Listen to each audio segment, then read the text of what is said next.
অন্নপূর্ণা ভান্ডারের টাকা পেতে সমস্যা হতে পারে যদি আপনার ডিবিটি লিঙ্ক ঠিক না থাকে।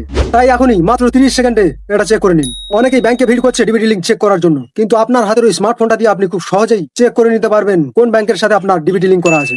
সবার প্রথমে গুগল ক্রোম ওপেন করে সার্চ বক্সে লিখুন এনপিসিআই, এটা লিখে সার্চ করুন। এবার প্রথম যে ওয়েবসাইটটা আসবে সেই ওয়েবসাইটে ক্লিক করুন। এবার দেখুন সবার উপরে কাস্টমার নামে একটা অপশন আছে, ওখানে যে অ্যারো চিহ্নটা আছে ওই অ্যারো চিহ্নে ক্লিক করুন। এবার দেখুন ভারত আধার শেডিং এনাবেল নামে একটি অপশন আছে, ওই অপশনে ক্লিক করুন। এবার বাম দিকে আধার ম্যাপ স্ট্যাটাস নামে একটা অপশন পাবেন, ওখানে ক্লিক করুন। এবার এন্টার ইউর আধার এই বক্সে আধার নাম্বারটি লিখে নিচে ক্যাপচা কোড বসিয়ে চেক স্ট্যাটাসে ক্লিক করুন। এবার আধার কার্ডের সাথে থাকা মোবাইল নাম্বার একটি ওটিপি যাবে, ওই ওটিপিটি এখানে ফিল করুন। তারপর কনফার্ম অপশনে ক্লিক করুন। এখানে আমার স্টেট ব্যাংকটি ডিবিটি করা আছে। এভাবে খুব সহজে আপনিও চেক করে নিতে পারেন। এই ভিডিওটা এখনই সেভ করে রাখুন, কারণ এটি পরে খুব কাজে লাগতে পারে। আর এমন গুরুত্বপূর্ণ আপডেট পেতে ফলো ও সাবস্ক্রাইব করুন Creator Tech Bangla YouTube channel ও ফেসবুক পেজকে।